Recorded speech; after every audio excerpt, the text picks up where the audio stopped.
Ассалаумағалейкум, қалайсыздар, ағайындар? Сәлем бердім. В общем, бұл өмірде еркектің отырып қалғаны қиын екен ғой. Тамдап қалады екенсің ғой. Ана қыздың мұрны жалпақ, мына қыздың аяғы қисық деп жүре береді екенсің ғой. Өзіңе қарамайсың да ғой да. Бір аққудай қызға үйленгің келеді, өзің қарғадайсың да, бірақ сөйтіп жүріп қалай 40-қа келгенімді байқамай қаппын. Өткенде ауылдан жеңгем звондайды: "Ей, албасты Джексуран, алаяқ, мошенник, аферист" деп. Сосын айттым: "Жише, өзіңізді айнадан көріп айтып жатқан жоқсыз ба?" дедім. Сөйтсем: "Әй, мен именно саған айтып тұрмын қайным" деді. "Не болып қалды Жише?" десем: "Әй, албасты, бойдақ болып қашанғы әркімнің үйінен тамақ ішіп жүре бересің. Үйленіп өз әйелінің тамағын жеп отыратын уақытың келді ғой" деп айқайлап берді. "Не ғой Жише, үйленетін қыз жоқ қой сол" дедім. Сөйтсем: "Менің жан подружкамның туған сіңілісі бар" деді. "Оны баяғыдан бір неғып айтпай жүрсіз" дедім. Сөйтсем: "Қайдан білесіз, ол қазір ойыма келіп отыр" дейді. "Жише" дедім, "егер подружкаңыздың сіңілісі тура өзіңізге, подружкаңызға тартқан болса, онда керек жоқ Жише" дедім. Сөйтіп: "Ырбандама, жап жақсы қыз" деді. "Уже айтып қойдым сені. Дастархан жасап күтіп отыр, адресін жазып ал да бар" деді. Ойбай, не деген дайын тұрған батпан құйрық дедім. 40 жыл кездеспеген бір күнде қалай болды ол? "Біліп алайын" дедім. "Қалай былай подружкаңыздың сіңілісі, в общем, аузы, мұрны, көзі өз орындарында ма" дедім. Сөйтіп: "Әп-әдемі" деді. "Бопты, онда адресін беріңіз" деп жазып алдым. Болмайды, уже класстастарымның балалары үйленіп жатыр. Сөйттім да қырттай болып жуынып, шайынып шықтым ғой. Сонымен құр қол барған ұят шығар дедім да жолдан базарға тоқтап, "Дәу арбуз ала салдым, бірге отырып жейміз" деп. Арбуз деген тәтті ғой енді. Оның үстіне романтичный ғой, сырты жасыл, іші қызыл деген сияқты. Сонымен адрес бойынша келдім, таксиден түсіп қалдым. Сөйтсем этаж үй екен. Қырсыққанда подъездің есігі жабық қой. Сонымен енді квартирасын жазып алған ғой, домофонды бастым, сөйтіп ем. "Кім екен?" деді. Ойбай, кім болғанда, в общем, мен кімді өзімді қалай айтам, енді в общем айттым. "Жишем айтып еді, в общем, сізбен танысуға келдім, жасым 40-қа келді" деп сразу айта салдым. Чтоб қазір бетпе-бет кездескенде айтамай қалсаң бәле ғой. Соны сразу айта салайын дедім да, ашады, болмаса ашпайды. Сөйтіп ем: "Иә, кіре беріңіз" деп есікті сырт дегізіп ашты. Соған қарағанда оған да автобуста орын береді ғой деймін. Иә. Сонымен қай этаж қарындас дебем, 16-шы деді. "Қанша дебем, 16-шы деді.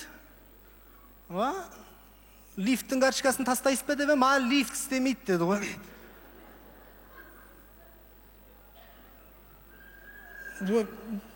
"Точно істемей ма дебем, нан ұрсын" деді ғой. "Ё-майо, әңгелек ала салу керек еді" деп өкіндім.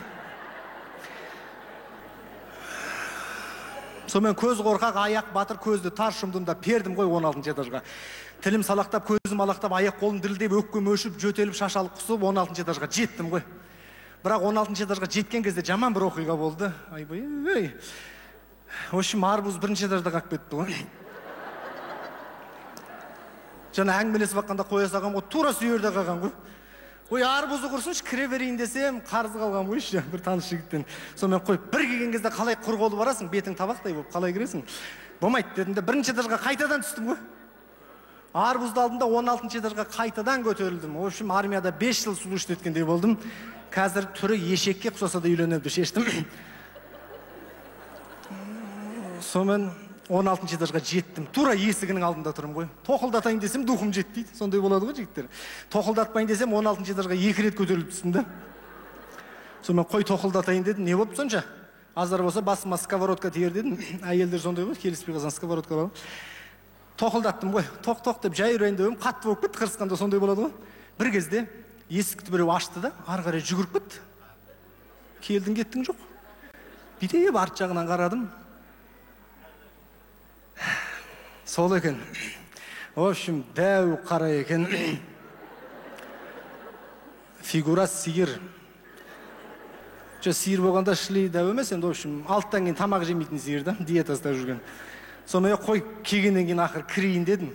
Кіріп көрейін енді, кім біледі, может артынан басқа, алдынан басқа шығар деп өзім жұбатып қоямын. Кірдім ғой, прямой залға барып отырдым. Сол отырғанда мол отырдым ғой. Ол кухняда, мен залда.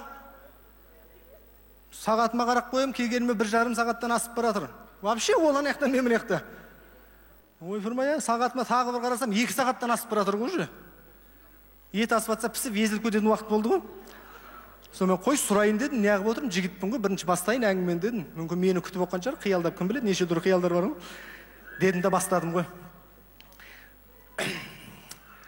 Ойпырмай сұлуым, кухняда не пісіріп жатыр сонша дедім. Сөйтсем, жұмыртқа қуырып жатырмын деді. Осынша уақыт жұмыртқа қуырып жатсыз ба десем, жоқ, бағанадан бері телефонмен сөйлесіп оттым дейді. Осынша уақыт кіммен сөйлестіңіз десем, банкпен дейді. Мен сұраса жоқ дейсаңыз дедім, не деймін басқа. Иә, сонымен 2,5 сағат дегенде мен әкелген арбузды турап әкелді ғой. Тұрып турап әкелді. Дастарханға қарап қоям, арбуздан басқа түк жоқ.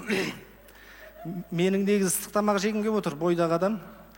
Жұмыртқаңыз деп ем, жұмыртқаның асты күйіп кетіпті, мусорға тастай салдым дейді. Мен арбуз әкелмегенде общем ашып отырады екенбіз ғой дедім.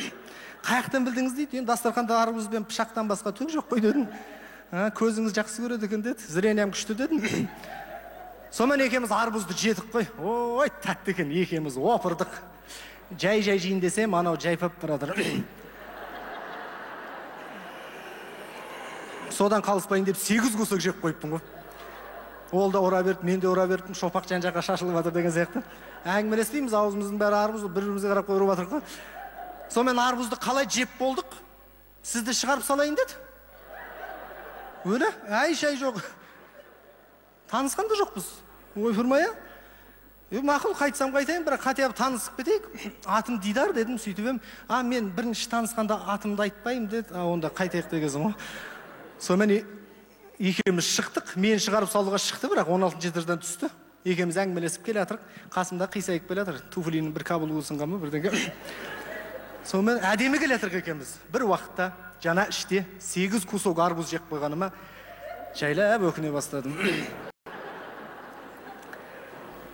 Жан-жағыма қарап қоям, кіріп шыға салатын вариант жоқ.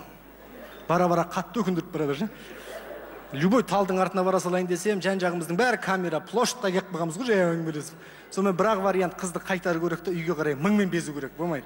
Сонымен айттым, қарындас, не қылса сіз қайта беріңіз, уақытыңыз дамай қойын, мен өзім-ақ жетіп алам деп ем. Жоқ, уақытым бар ғой, кең скамейкада отырып біраз әңгіме айтайық дейді да.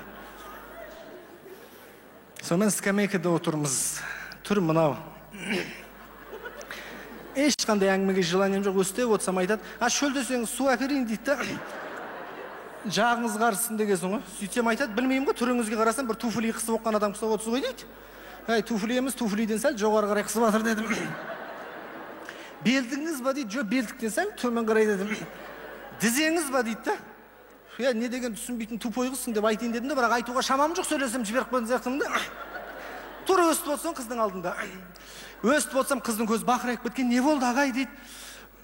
Наркоманмын дедім, бесіп кетсін іштеп отырмын ғой. Сөйтсем айтады, бар болса шегейік та дейді да. Сіз не шегесіз ба десем, әзіл ғой, қуасыз ба деп иығымнан бір ұрды. Ой, қарындас,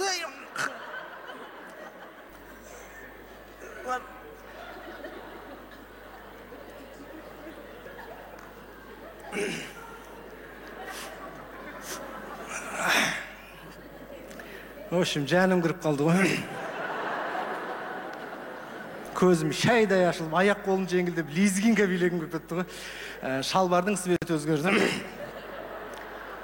Сол кезде бірақ байқады ғой. Өлі қайтамыз ба дейді. Жоқ, позор болып отыра береміз дедім. Өлі құрсын қайтайық деді. Шығарып саламайым, өзің қайта бер дедім. Ол былай кетті, мен былай кеттім ғой. Рахмет ағайындар. Жақсылықта жолығайық. Мереке құтты болсын.